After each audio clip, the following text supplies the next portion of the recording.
श्री सीतारामचंद्राभ्याम नमः। श्रीमद् वाल्मीकि रामायण के बालकांड के अंतर्गत षोडश सर्ग का पाठ।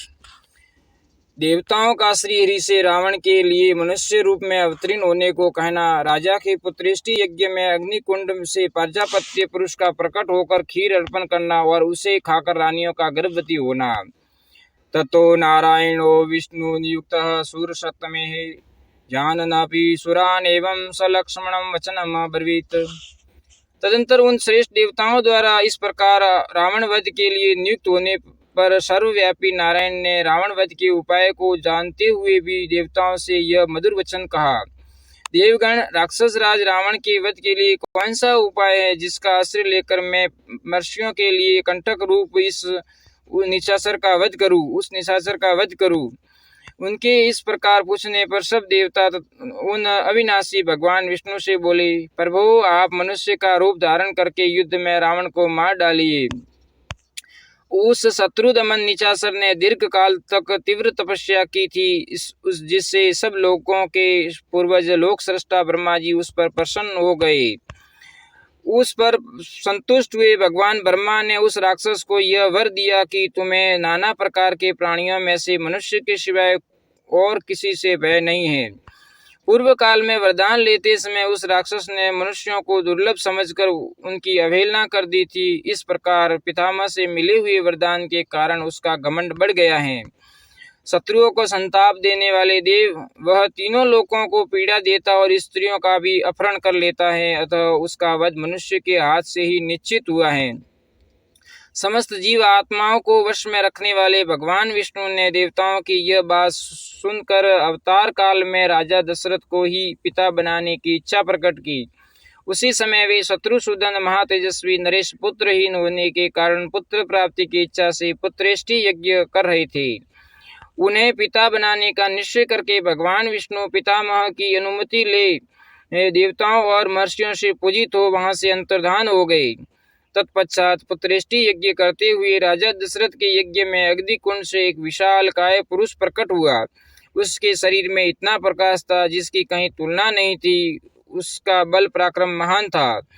उसकी अंग क्रांति काले रंग की थी। उसने अपने शरीर पर लाल वस्त्र धारण कर रखा था। उसका मुख भी लाल ही था। उसकी वाणी से दुंदुम्बी के समान गंभीर ध्वनि प्रकट होती थी।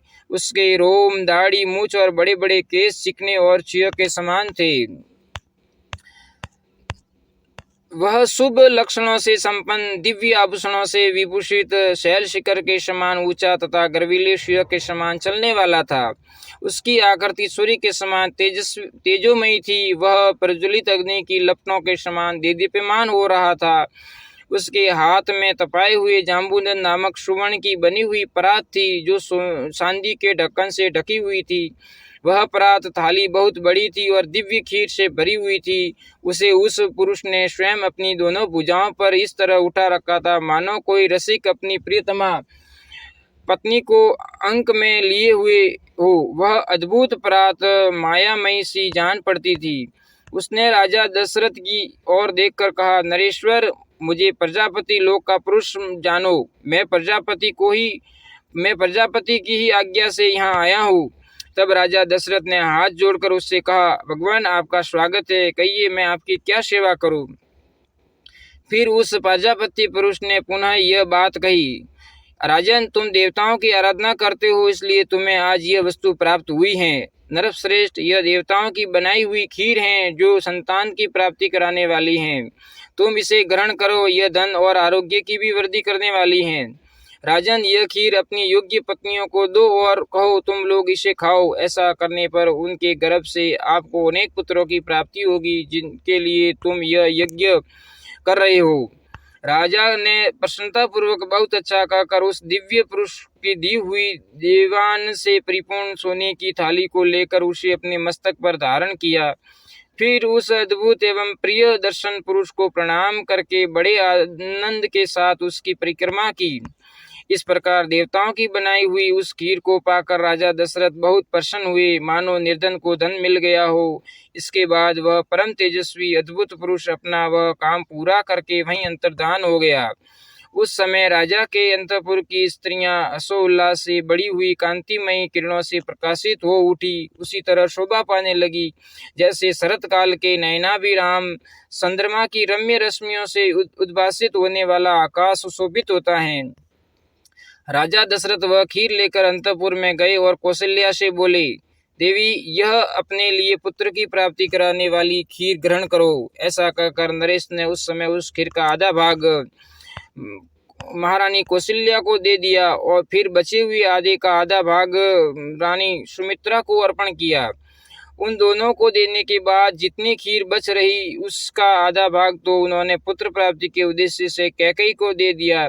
तत्पश्चात उस खीर का जो अवशिष्ट आधा भाग था वह अमृतोपम भाग को महाबुद्धिमान नरेश ने कुछ सोच विचार कर पुनः सुमित्रा को ही अर्पित कर दिया। इस प्रकार राजा ने अपनी सभी रानियों को अलग अलग खीर बांट दी। महाराज की उन सभी साध्वी रानियों ने उनके हाथ से वह खीर पाकर अपना सम्मान समझा। उनके चित्त में अत्यंत हर्षोल्लास आ गया। उस उत्तम खीर को खाकर महाराज की उन तीनों साध्वी महारानियों ने शीघ्र ही पृथक पृथक गर्भ धारण किया।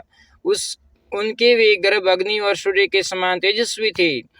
तदंतर अपनी उन रानियों को गर्भवती देख राजा दशरथ को बड़ी प्रसन्नता हुई। उन्होंने समझा, मेरा मनोरथ सफल हो गया। जैसे स्वर्ग में इंद्र, सिद्ध तथा ऋषियों से पूजित हो श्री हरि प्रसन्न होते हैं, उसी प्रकार भूतल में देवेंद्र, सिद्ध तथा महर्षियों से सम्मानित हो राजा दशरथ संतुष्ट हुए। सियावर रामचंद्र की जय, पवन सुत हनुमान की जय, हर हर महादेव की जय। अगर भक्तों ये वीडियो पसंद आए तो मेरे चैनल को सब्सक्राइब करना और लाइक करना और आगे से आगे शेयर करना। श्री सीतारामचंद्राभ्याम नमः। श्रीमद् वाल्मीकि रामायण बालकांड सप्तदशः सर्गः। इस सर्ग में ब्रह्मा जी की प्रेरणा से देवताओं आदि के द्वारा विभिन्न वानर उत्पत्तियों की उत्पत्ति। पुत्रत्वं तु गर्ते विष्णुः राज्ञ सतस्य महात्मनः, उवाच देवताः सर्वाः स्वयंभू गर्भवानिदम्। जब भगवान विष्णु महामनस्वी राजा दशरथ के पुत्र भाव को प्राप्त हो गए तब भगवान ब्रह्मा जी ने संपूर्ण देवताओं से इस प्रकार कहा, देवगण, भगवान विष्णु सत्य प्रतिज्ञ वीर और हम सब लोगों के हितैषी हैं। तुम लोग उनके सहायक रूप से ऐसे पुत्रों की सृष्टि करो जो बलवान, इच्छा अनुसार रूप धारण करने में समर्थ, माया जानने वाले, शूरवीर, वायु के समान वेगशाली, नीतिज्ञ, बुद्धिमान, विष्णु तुल्य पराक्रमी, किसी से परास्त न होने वाले, तरह तरह के उपायों के जानकार, दिव्य शरीरधारी तथा अमृतभोजी, देवताओं के समान सब प्रकार की अस्त्र विद्या के गुणों से संपन्न हो, प्रधान अप्सराओं, गंधर्वों की स्त्रियों, यक्ष और नागों की कन्याओं, ऋषियों की स्त्रियों, विद्याधरियों, किन्नरियों तथा वानरियों के गर्भ से वानर रूप में अपने ही तुल्य पराक्रमी पुत्र उत्पन्न करो। मैंने पहले से ही ऋक्षराज जांबान की सृष्टि कर रखी है। एक बार मैं जम्बाई ले रहा था, उसी समय वह सहसा मेरे मुंह से प्रकट हो गया। भगवान ब्रह्मा के ऐसा कहने पर देवताओं ने उनकी आज्ञा स्वीकार की और वानर रूप में अनेक पुत्र उत्पन्न किए। महात्मा, ऋषि, सिद्ध, विद्याधर, नाग और चारणों ने भी वन में विचरने वाले वानर भालुओं के रूप में वीर पुत्रों को जन्म दिया। देवराज इंद्र ने वानरराज वाली को पुत्र रूप में उत्पन्न किया, जो महेंद्र पर्वत के समान विशालकाय और बलिष्ठ था। तपने वालों में श्रेष्ठ भगवान सूर्य ने सुग्रीव को जन्म दिया। बृहस्पति ने तार नामक महाकाय वानर को उत्पन्न किया, जो समस्त वानर सरदारों में परम बुद्धिमान और श्रेष्ठ था। तेजस्वी वानर गंधमादन कुबेर का पुत्र था। विश्वकर्मा ने नल नामक महान वानर को जन्म दिया। अग्नि के समान तेजस्वी श्रीमान नील साक्षात अग्निदेव का ही पुत्र था। वह पराक्रमी वानर तेज, यश और बलवीर्य में सबसे बढ़कर था। रूप वैभव से संपन्न सुंदर रूप वाले दोनों अश्विनी कुमारों ने स्वयं ही महेंद और दिविंद के रूप में जन्म ग्रहण किया। सीताराम सीताराम सीताराम। वरुण ने सुषेण नामक वानर को उत्पन्न किया और महाबली पर्जन्य ने सरभ को जन्म दिया। हनुमान नाम वाले ऐश्वर्यशाली वानर वायु देवता के वरुष पुत्र थे। उनका शरीर वज्र के समान सुदृढ़ था। वे तेज चलने में गरुड़ के समान थे। सभी श्रेष्ठ वानरों में वे सबसे अधिक बुद्धिमान और बलवान थे। इस प्रकार कई हजार वानरों की उत्पत्ति हुई। वे सभी रावण का वध करने के लिए उद्यत रहते थे। उनके बल की कोई सीमा नहीं थी। वे वीर, पराक्रमी और इच्छा अनुसार रूप धारण करने वाले थे। गजराजों और पर्वतों के समान महाकाय तथा महाबली थे। रीछ, वानर तथा गोलांगुल लंगूर जाति के वीर शीघ्र ही उत्पन्न हो गए। जिस देवता का जैसा रूप, वेश और पराक्रम था, उससे उसी के समान पृथक पृथक पुत्र उत्पन्न हुआ। लंगूरों में जो देवता उत्पन्न हुए वे देवावस्था की उपेक्षा भी कुछ अधिक पराक्रमी थे। कुछ वानर रीछ जाति की माताओं से तथा कुछ किन्नरियों से उत्पन्न हुए। देवता, महर्षि, गंधर्व, गरुड़, यशस्वी, यक्ष, नाग, किमपुरुष, सिद्ध, विद्याधर तथा सर्प जाति के बहुसंख्यक व्यक्तियों ने अत्यंत हर्ष में भरकर सहस्त्रों पुत्र उत्पन्न किए। देवताओं का गुण गाने वाले वनवासी चारणों ने बहुत से वीर विशालकाय वानर पुत्र उत्पन्न किए। वे सब जंगली फल मूल खाने वाले थे। मुख्य अप्सराओं, विद्याधरियों, नाग कन्याओं तथा गंधर्व पत्नियों के गर्भ से भी इच्छा अनुसार रूप और बल से युक्त तथा स्वेच्छानुसार सर्वत्र विचरण करने में समर्थ वानर पुत्र उत्पन्न हुए। वे दर्प और बल में सिंह और व्याघ्रों के समान थे। पत्थर की चट्टानों से प्रहार करते और पत्थर उठाकर लड़ते थे, पर्वत उठाकर लड़ते थे। वे सभी नख और दांतों से भी शस्त्रों का काम लेते थे। उन सब को सब प्रकार के अस्त्र शस्त्रों का ज्ञान था। वे पर्वतों को भी हिला सकते थे और स्थिर भाव से खड़े हुए वृक्षों को भी तोड़ डालने की शक्ति रखते थे। अपने वेग से सरिताओं के स्वामी समुद्र को भी शुद्ध कर सकते थे। उनमें पैरों से पृथ्वी को विदीर्ण कर डालने की शक्ति थी। वे महासागरों को भी लांघ सकते थे। वे चाहे तो आकाश में घुस जाए, बादलों को हाथों से पकड़ ले तथा वन में वेग से चलते हुए मतवाले गजराजों को भी बंदी बना ले। श्री राम जय जय राम। घोर शब्द करते हुए आकाश में उड़ने वाले पक्षियों को भी वे अपने सेनाज से गिरा सकते थे। ऐसे महाबली और ऐसे बलशाली और इच्छानुसार रूप धारण करने वाले महाकाय वानर युद्धपति करोड़ों की संख्या में उत्पन्न हुए थे। वे वानरों के प्रधान युद्धों के भी युद्धपति थे। उन युद्धपतियों ने भी ऐसे वीर वानरों को उत्पन्न किया था जो युद्धपों से भी श्रेष्ठ थे। वे और ही प्रकार के वानर थे। इन प्राकृत वानरों से विलक्षण थे। उनमें से सहस्त्रों वानर युद्धपति ऋक्षवान पर्वत के शिखरों पर निवास करने लगे। दूसरों ने नाना प्रकार के पर्वतों और जंगलों का आश्रय लिया। इंद्र कुमार वाली और सूर्य नंदन सुग्रीव ये दोनों भाई थे।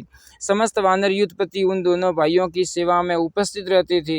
इसी प्रकार वे नल, नील, हनुमान तथा अन्य वानर सरदारों का आश्रय लेते थे।